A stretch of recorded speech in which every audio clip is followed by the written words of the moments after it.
కలిసి భర్తను హతమార్చిన ఘటన తెలుగు రాష్ట్రాల్లో మరొకటి సంచలనం రేపుతోంది. ఏకంగా తనకి 5 ఏళ్ల పిల్లాడు కూడా ఉన్నాడట. 5 ఏళ్ల క్రితం పెళ్ళైంది, పిల్లలు కూడా ఉన్నారు. అయితే భర్తను హతమార్చి ఆ చిన్న పాపను కూడా హతమార్చాలనుకుంది ఆ సదరు భార్య. ఈ ఘటన నెల్లూరు జిల్లా రావూరులో చోటు చేసుకుంది. భర్త శ్రీనివాస్ని భార్య ధనమ్మ పవన్ కళ్యాణ్తో కలిసి హతమార్చింది. అయితే 5 ఏళ్ల క్రితం శ్రీనివాస్తో ఇక్కడ కనిపించినటువంటి ఈ మహిళ ధనమ్మకి పెళ్ళైంది. ప్రస్తుతానికి ఈ ఘటన పైన పోలీసులు చాలా సీరియస్ గా ఉన్నారు. అటు ధనమ్మ, ప్రియుడు పవన్ కళ్యాణ్ ఇద్దరిని కూడా పోలీసులు అదుపులోకి తీసుకున్నారు, వారిని విచారిస్తున్నారు. అయితే వారిని విచారించిన కొలది సంచలన విషయం బయటపడింది. ధనమ్మ ఫోన్ చేస్తేనే ఇంటికి వెళ్ళినట్టుగా పవన్ కళ్యాణ్ చెప్పుకొచ్చాడు. మద్యం మత్తులో ఉన్నటువంటి సీనయ్యను వైర్ని, ఒక ఎలక్ట్రిక్ వైర్ని గొంతుకు బిగించి చంపేశామని చెప్పి నిందితుడు ఒప్పుకున్నాడు. అరవకుండా నోట్లో గుడ్డలు కుక్కి కాళ్ళు చేతులు కట్టేశామని చెప్పి అటు పవన్ కళ్యాణ్ చెప్తూ ఉన్నాడు. 2 ఏళ్ల కూతురును కూడా చంపేసి ఆ పవన్ కళ్యాణ్తో కలిసి పెళ్లి చేసుకొని పోవాలని ఆలోచించుకుంది. అందులో భాగంగానే పవన్ కళ్యాణ్ని పిలిపించుకొని ఫోన్ చేసి రమ్మని చెప్పి అతన్ని భర్తని హతమార్చే విధంగా ఆ భార్య ప్రేరేపించింది. సీనయ్యకు 5 ఏళ్ల క్రితమే ధనమ్మతో పెళ్ళైంది.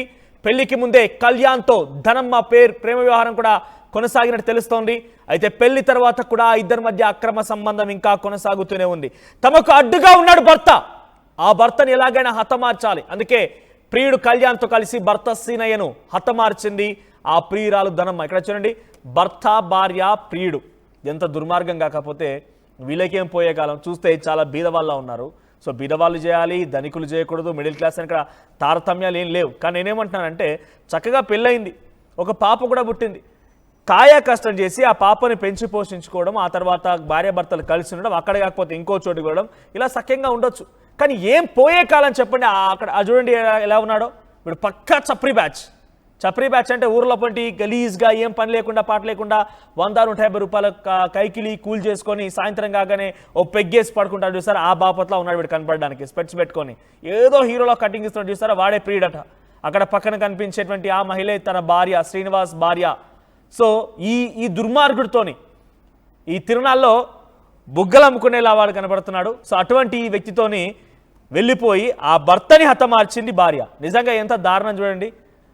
పడుకున్నటువంటి భర్తని, మద్యం సేవించి మత్తులో మునిగిపోయినటువంటి భర్తని ఎలక్ట్రిక్ వైర్ మెడకు బిగించి నోట్లో గుడ్డలు కుక్కి కాళ్ళు చేతులు కట్టేసి ఆ ప్రియుడితో కలిసి ఆ గొంతు నులిమి ఉరిమి బిగించి భర్తని హతమార్చారు. ఏకంగా తనకు పుట్టినటువంటి ఆ పసిబిడ్డను కూడా హతమార్చాలని ప్రయత్నం చేసిందట. ఇప్పుడు ఆఖరికి వస్తే ఏమైంది, జైల్లో ఊసలు లెక్క పెట్టాల్సిన పరిస్థితి. ఒకసారి మీరు వింటారా, ఆ పవన్ కళ్యాణ్ ఏం మాట్లాడా వింటారా, వాడు ఏం చెప్తున్నాడో వింటారా? ఒకసారి పీసీఆర్ ప్లే చేయండి. ఆ పవన్ కళ్యాణ్ ఏం మాట్లాడుతున్నాడో చూపించండి.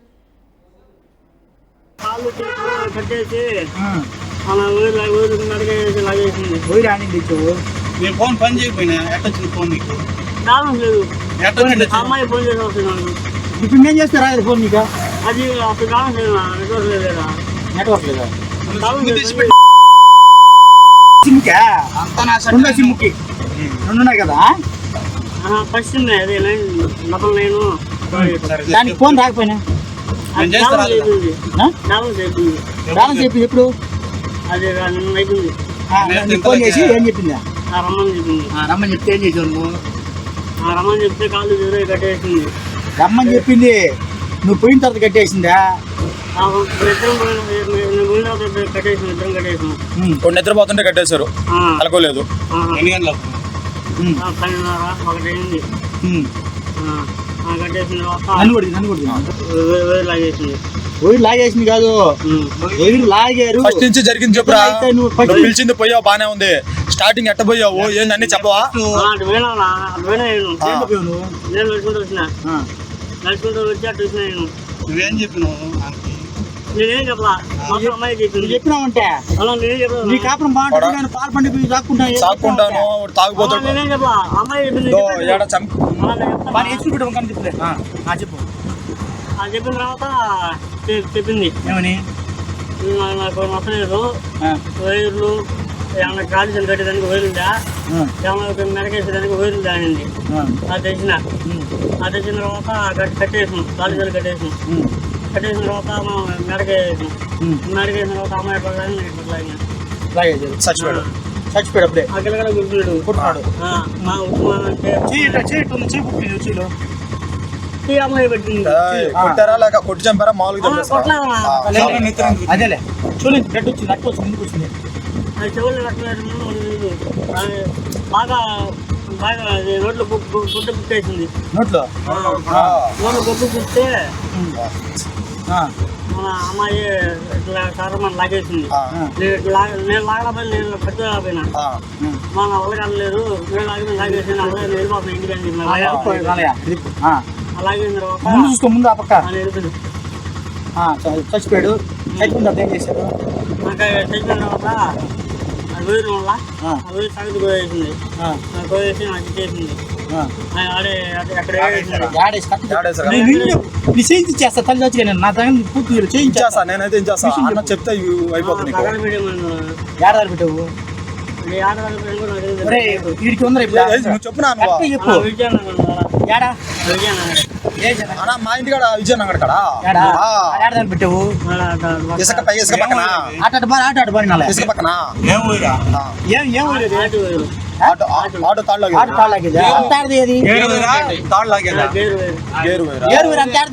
అంత పొడుగు ఉండదు కదా గేరు తాళ్ళు చేతులు అన్ని కట్టడానికి ఉండదు కదా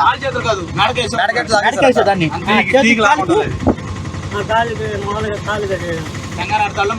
నిద్రపోతున్నాడా అప్పుడేం చేస్తున్నాడు తాగి స్కూల్ నిద్రపోతున్నాడా కట్టేసినప్పుడు కదల్లా ఏం చెప్పరా అప్పుడే కదరా గిలగల కొట్టుకున్నాడు అన్నారా చెప్పేసి మహాల్ కట్టేటప్పుడు అది ఊరేసిన తర్వాత అలాగేటప్పటికి లాగేటప్పటికి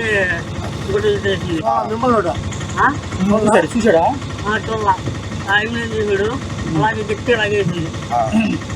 గట్టిగా లాగేసిన తర్వాత గుడి చేసింది. చచ్చిపోయిన తర్వాత కోసి గారికి చేసింది. కొండ ఏం చేశారా మన అట్టే పండేశారా? అట్లే పడేసింది. పక్కన పడుకొని నిద్రపోయింది. మా కొంచెం ప్రాణంతో భగతాడు నేను నా భయం అట్లనే వెళ్ళిపోతానని చెప్పేసి నువ్వు ఆయమ్మి భయం వేసి ఆయమ్మి ఆయమ్మ నాకు భయం వేసింది. నువ్వు లోపల చెప్తా ఆయన బాత్రూంలో కూర్చా ఫస్ట్ బాత్రూంలో పోయినా నేను ఇల్లు కూర్చున్న తర్వాత కాసేపు కూర్చో ఉంటూ నేను బాత్రూమ్ వెళ్తాను చచ్చిపోయిన తర్వాత ఆగు ముందు టైంలో మనం పోయింది బాబా ఇట్లా మన ఇంటికి దావ చెప్పి ఆడించి దిగేదానికి అడిగి కూడా తాలు పెట్టాడు ఇడయ్యా పోయిన తర్వాత మా వచ్చింది నా భయం వేస్తున్నాను పోతాను వద్దు ఈ పనులు వచ్చినప్పుడు అని చెప్పినాడు. వద్దు ఏం కాదు చేసి నేను చూసుకుంటాను గట్టి కదరా ఆడ తర్వాత ఏం చెప్పాలనుకున్నారా మాట్లాడుకోవాలంటే మాట్లాడుకోవాలి ఏం చెప్పాలి ఏం చెప్తే ఏం చెప్పాలా నేనేం చెప్పాలా ఆమె ఏం చెప్పింది తప్పించుకునే దానికి ఏం చెప్పింది ఏం తడి తప్పించుకోవాలా ఆయన ఏం చెప్పిన అది నాకేం చెప్పాలి నేను చూసుకుంటాను. చూసారు కదా ఆయన మాట్లాడింది. నాకైతే ఎగ్జాక్ట్గా ఏం మాట్లాడుతున్నారు తెలుగు తమిళ హిందీ అర్థం కావడం లేదు. బికాజ్ వాడు తప్పదాగున్నాడు, మధ్య మత్తులో మునిగిపోయి ఉన్నాడు. వాడు మాట్లాడే భాష, వాడు ప్రయోగించేటువంటి ఆ భాష ఏం అర్థం కాకుండా పోయింది. అందుకే పక్కన పోలీసులు తను మాట్లాడుతున్నటువంటి మాటలు రికార్డ్ చేస్తున్న క్రమంలో వాళ్ళు మళ్ళీ రిపీట్ చేస్తున్నారు. ఏం జరిగిందని అంటే తనే ఫోన్ చేసి పిలిపించుకుందంట. అక్కడికి వెళ్ళిన తర్వాత తన భర్త అంటే ధర్మ భర్త శ్రీనివాస్ పూర్తిగా మధ్య మత్తులో కురికిపోయి మంచంపై పడుకొని ఉంటే నోట్లో గుడ్డలు కుక్కి కాళ్ళు చేతులు ఆ మంచానికి కట్టేసి గొంతుకి వైర్ వేసి బలంగా ఇద్దరు లాగారట, హతమయ్యాడు అనేటువంటి మాటని చెప్పుకొస్తున్నాడు. చాలా క్లియర్గా తన మాటల్ని ఆ రూపంగా చెప్పుకొస్తున్న ప్రయత్నం పవన్ కళ్యాణ్ చేస్తున్నాడు. వాడు పవన్ కళ్యాణ్ గారు వాడు పాపిస్తాడు. నిజంగా ఏం పనిది కాకపోతే అక్కడ తన భర్త భార్య ఒక పిల్లవాడు పుట్టాడు, అంత సవ్యంగానే ఉంది, ఆ కుటుంబం బాగానే వెళ్తోంది. వీడేదో పెద్ద అందగాడు, వీడి పెద్ద పెంచి పోషించి మెసేజ్ కారు ఉందంటే అది కూడా కాదు. మరి వీడు అదే పని చేసుకోవాలి, కూలీనాలు చేసి వీడు బతకడమే కష్టంగా ఉంది. మళ్ళీ దీనికి తోడు ఆ మహిళలను కూడా ఇబ్బంది పెట్టాలని ఒక ఆలోచన చేసినట్టుగానే ఉంది. ఎంత దుర్మార్గంగా చూడండి. ఇక ఈ వార్తలు రోజు రోజుకి చెప్పాలంటే ఇబ్బందికరంగా కూడా ఉంది. ఒకరిని చూసి ఒకరు చూడండి. ఇక్కడ మళ్ళీ మీకు లిస్ట్ చెప్తున్నాను. కూల్ డ్రింక్స్లో మత్తు మంది కలిపి ఒక భర్తను హతమార్చింది. ఆ తర్వాత సెల్ఫీ తీసుకొని నదిలో పడేసింది భర్తని. ఆ తర్వాత హనీమూన్, తర్వాత ఇక్కడ ప్రియుడి దగ్గర తీసుకెళ్లి అత్తవారింట్లో తీసుకెళ్లి హతమార్చడం. డ్రమ్ములు, కుక్కర్లు, ఫ్రిడ్జర్లు, బ్యాగులు, ఒకటి కాదు రెండు కాదు కొత్త వస్తువులు ఉపయోగించి భర్తను హతమారుస్తున్నారు భార్యలు. మొన్నే మీకు ఒక స్టాటిస్టికల్ డేటా కూడా చెప్పాను నేను. ఇండియాలో సగటున భర్తల చేత భార్యలు చంపబడుతున్నటువంటి వాళ్ళు ఒక ఏడాదికి 250 మంది ఉంటే, అదే భర్తలు భార్యల చేత హతమవుతున్న వారు, భర్తలు చనిపోతున్న వారు, భార్యల చేత బాధితులు భర్తలు ఎంతమంది ఉన్నారట అంటే 375 మంది ఉన్నారట ఒక ఏడాదికి. ఇది నేను చెప్తున్న మాట కాదు, మీరు కూడా డైరెక్ట్గా గూగుల్ని అడగండి, గూగుల్ మీకు స్టాటిస్టిక్స్ ఇస్తుంది. సో ఈ రకంగా ఉంది పరిస్థితి. ఇంతమంది రోజు రోజుకి కొత్త కొత్తగా టెక్నాలజీని ఏ రకంగా అయితే మనం రోజు రోజుకి పెంపొందించుకుంటూ వెళ్తున్నామో, ఇలా యొక్క మరణాలు చంపే విధానాలు కూడా రోజు రోజుకు ఒక కొత్త స్టైల్ని రూపొందిస్తూ ఉన్నారు. నిజంగా ఇవన్నీ కూడా తీస్తే సినిమాలు అవుతాయేమో. క్రైమ్, థ్రిల్లర్, సస్పెన్స్ సినిమాలు, బ్లాక్ బస్టర్, బంపర్ హిట్ సినిమాలు అవుతాయి. అటువంటి విధంగా ఒక్కొక్కరు తీరు కనబడుతోంది. వీళ్ళందరికీ బహుశా లీడర్, రాధిక అనేటువంటి సినిమా ఒకటి చూసాం కదా, ఆ రకంగానే మనం ఇక్కడ ఏం చెప్పుకోవచ్చు, సోనం, వీళ్ళందరికీ లీడర్ ఒక సోనంగా కనబడుతుంది. సోనం 1, సోనం 2, సోనం 3 అందరూ భర్తలు హతమార్చడమే. సోనం నుంచి మొదలైంది ఇక కథ. అక్కడి నుంచి రోజు రోజుకి ఇంకా పెరుగుతూనే పోతుంది, కానీ తగ్గడం లేదు. ఎస్, మరిన్ని అప్డేట్స్ మా ప్రతినిధి గయాస్ సిద్ధంగా ఉన్నారు. ఎస్ గయాస్, సో ప్రెసెంట్ ఈ ఘటన పైన పోలీసులు ఏం చెప్తున్నారు? ఇంతకీ శ్రీనివాస్ మరణం తర్వాత ఆయన కుటుంబీకులు ఏమంటున్నారు? అసలు ధనమ్మ ఎన్ని రోజుల పాటుగా ఈ పవన్ కళ్యాణ్తో ఈ అక్రమ సంబంధంలో ఉంది? సో ప్రస్తుతానికి తన కూతురును కూడా ఈ రకంగా హతమార్చాలని ప్లాన్ చేసినట్టు తెలుస్తోంది. నిజంగా తన కూతురు సేఫ్గానే ఉందా ఇప్పుడు? మనోజ్, ప్రస్తుతము ఈ ప్రియుడైన వెంకటరమణ ఉరఫ్ పవన్ కళ్యాణ్, అదే విధంగా ధనం ఇద్దరు పోలీస్ కస్టడీలోనే ఉన్నారు. అయితే వీళ్ళు గత 4-5 సంవత్సరాల నుంచి, అంటే రాపూర్ సమీపంలోనే పంగళి అనే గ్రామం ఉంది. ఈ గ్రామంలోనే వీళ్ళిద్దరు, అంటే ధనమ్మ అదే విధంగా పవన్ కళ్యాణ్ ఇద్దరు అక్కడే ఉండేవాళ్ళు.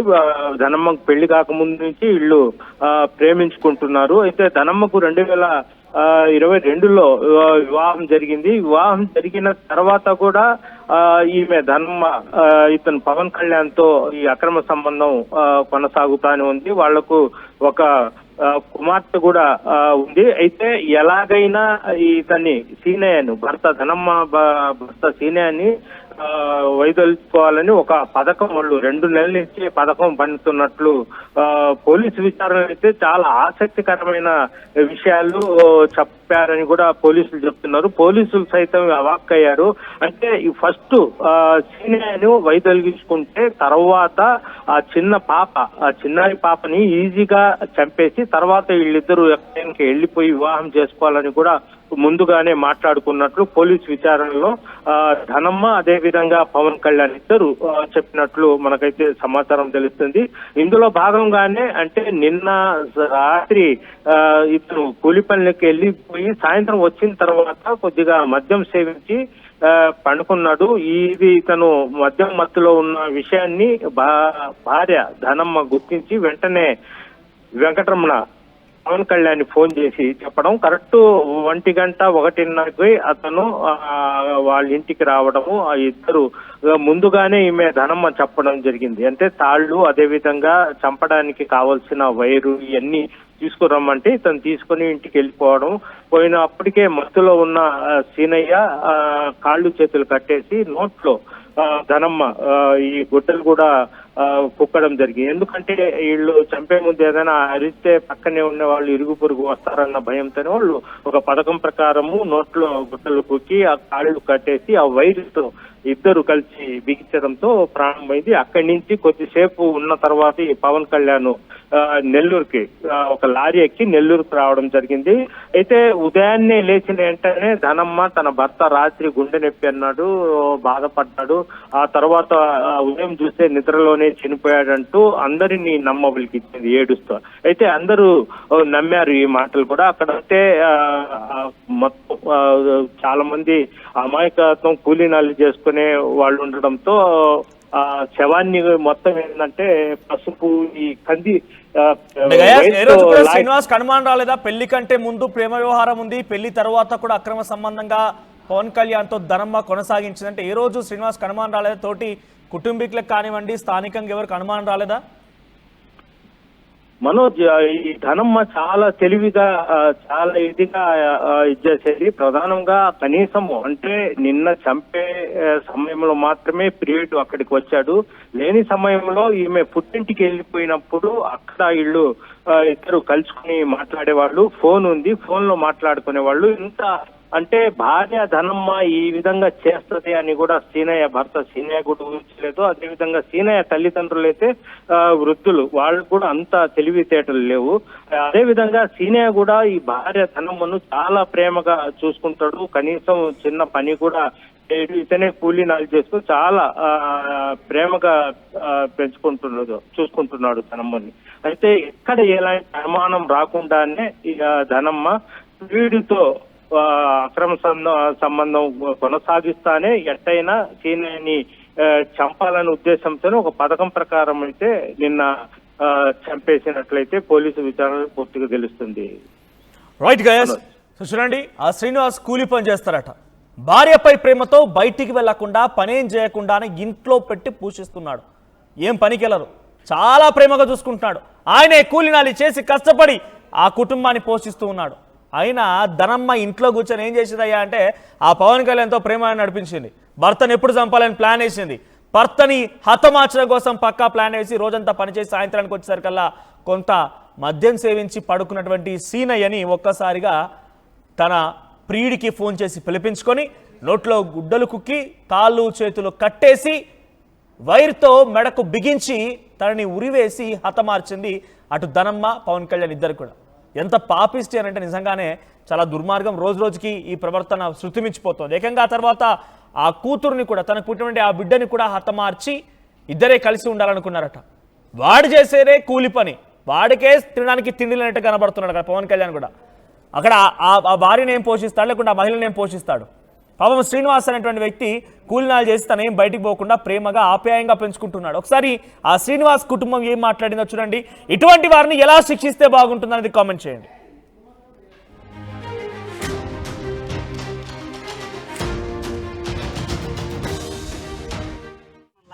నా పేరు వరమ్మ. నిన్న జరిగిన సంఘటన బాధాకరం. మా అరుంధతి వాడికి చెందినటువంటి సంఘటన బాధాకరంగా ఉంది. మేము అరుంధతి వాడికి చెందిన ఆమెనే, మా ఇంటి పక్కన వాళ్ళే బాబుజీ. ఇప్పుడు ఆమె చేయడంలో భర్తని సహజీవం చేసిన భర్తని ఆమె విధంగా చంపడం అనేది ఎంత మాత్రం స్త్రీ జాతికి బాధాకరం, అవమానకరం. ఆ విధంగా ఆమె జీవితం నాశనం చేసుకున్నది. తల్లిదండ్రులకి కడుపు కోత మిగిలిచ్చింది. ఆమె ఏమి జీవితం సాధించగలిగింది? చట్టాలు అనేది ఉన్నాయి. సొసైటీలో ఆ స్త్రీ జాతికి ఎంత గౌరవమైన స్థానం ఉంది. దాన్ని ఆలోచించుకుని ఆమె ముందుకి ఇది వద్దు అనుకున్నప్పుడు పక్కకి వెళ్ళిపోవడం, ఆ విధంగా ఆమె ఇష్టమైన జీవితాన్ని ఎంచుకొని పోవచ్చు. కానీ ఒక భర్తని చంపడం ఎంత కిరాతకం! స్త్రీ జాతికి అనుకుంటేనే అవమానకరమైన సంఘటన ఇది. కాబట్టి స్త్రీలకు మనకంటూ ఒక గౌరవమైన స్థానాన్ని ఉంది. ఆలోచించుకొని ఏ పని అయినా సరే, మీరు సొసైటీలో చట్టాలు ఉన్నాయి, మీ ఇష్టానుసారంగా పెద్ద మనుషులు పెట్టుకొని మీ జీవితాన్ని మీరు జీవించండి. కట్టుకున్న భర్తను ఆ విధంగా చేయడము, ఒక పాప ఉంది, ఆ పాప భవిష్యత్తు అనేది ఏంది? ఎంత కుటుంబం ఎంత చిన్నాభన్నం అయిపోయింది. దయచేసి ఏ స్త్రీ కూడా ఇలాంటి పనికి చేయొద్దు. ఈ సొసైటీలో ఆడవాళ్ళకున్న గౌరవాన్ని పాడు చేయొద్దు. దయచేసి నా మనవి నేను మీ అందరికీ. మా ఇంటి ఎదురుగానే వాళ్ళ ఇల్లు ఉన్నది. మా ఇంటికి తూర్పుగా ఆ ఇంట్లో ఉన్నది లేబాకు రత్నయ్య, ఆయన భార్య అయినటువంటి రమణమ్మ. వారికి కుమారుడు సీనయ్యను, ఇద్దరు ఆడపిల్లలు ఉన్నారు, కుమార్తెలు. ఈ సీనయ్య అనేవాడు కూలి పని చేసుకుని వచ్చేవాడు. ఈ పంజిల్లో అమ్మాయి అయినటువంటి ధనమ్మను సంబంధం తీర్చేటప్పుడు అబ్బాయి ఇష్టపడినాడు. కానీ ఆ ధనమ్మ ఈ అబ్బాయిని ఇష్టపడలేదు. ఇష్టపడినంత మాత్రాన కాపురం చేయకుండా ఉండలేదు. ఆమె కబుచ్చి పెళ్లి చేసుకున్నది, ఒక బిడ్డను కూడా కన్నది. వాళ్ళు సుమారు 3 సంవత్సరాలైంది పెళ్ళి. ఆ తర్వాత ఆ అమ్మాయి ఇల్లీగల్గా వేరే పవన్ కళ్యాణ్ అనే అబ్బాయితో సంబంధం పెళ్లిగా ముందు నుంచే ఉన్నదని మాకు వెలుగులు వచ్చింది. వచ్చిన ఆ అమ్మాయి ఇలా ఇల్లీగల్గా సంబంధం పెట్టుకుని ఆ అబ్బాయిని ఎంత దారుణంగా చంపడం చాలా బాధాకర విషయము. ఇలా అమ్మాయిలు భార్యలు అయినటువంటి వారు భర్తలని ఇంత క్రూరంగా, ఇంత దారుణంగా చంపడం ఎంత అమానుషము. కనుక ఇటువంటి విషయాలలో భార్యలుగా ఉండేవారు భర్తలను ప్రేమించాలే కానీ ఇలా ద్వేషించకూడదు. ద్వేషించే వారిగా ఉండే పని అయితే వారు చట్టపరంగా పోలీసు వారికి ఫిర్యాదు చేసి విడాకులు తీసుకోవడము, లేదా కోర్టుకు వెళ్ళి విడాకులు తీసుకోవడము, అలా చేయడం వల్ల వారి ఇరువురికి బాగుంటుంది. కానీ ఇలా మర్డర్లు చేసిన దానివల్ల ఆమె ఏమాత్రం తెప్పించుకోను కాదు, ఆమె కూడా ఇప్పుడు శిక్ష అనుభవించాలి కదా. ఆమెతో పాటు ఆమె అయినట్టు ఇల్లీగల్ కాంటాక్ట్ పెట్టుకున్నటువంటి పవన్ కళ్యాణ్ కూడాను శిక్ష తప్పదు కదా. అటువంటి కార్యాలు చేసి ఏమి సమాజానికి వాళ్ళు మంచి సమాచారం ఇవ్వాలనుకుంటున్నారు. ఇలా చేయడం వలన క్రూరత్వాలు పెరుగుతాయి కానీ ప్రేమ ఐక్యత స్వభావాలు కలిగి ఉండలేరు కదా. కావున భావితరాలకు నేను విన్నవించుకునేది ఏమిటంటే అందరూ ప్రేమ స్వభావం కలిగి జీవించండి. వారికి నచ్చని పని అయితే వారు చట్టపరంగా విడాకులు తీసుకుని ఎవరెవరి దారి వారు చూసుకుంటే మంచిదే. కానీ ఇలా దారుణ హత్యలు చేసి లోకానికి సమాజానికి ఏమి మెసేజ్ ఇవ్వాలనుకుంటున్నారో నాకైతే అర్థం కావడం లేదు. కావున దయచేసి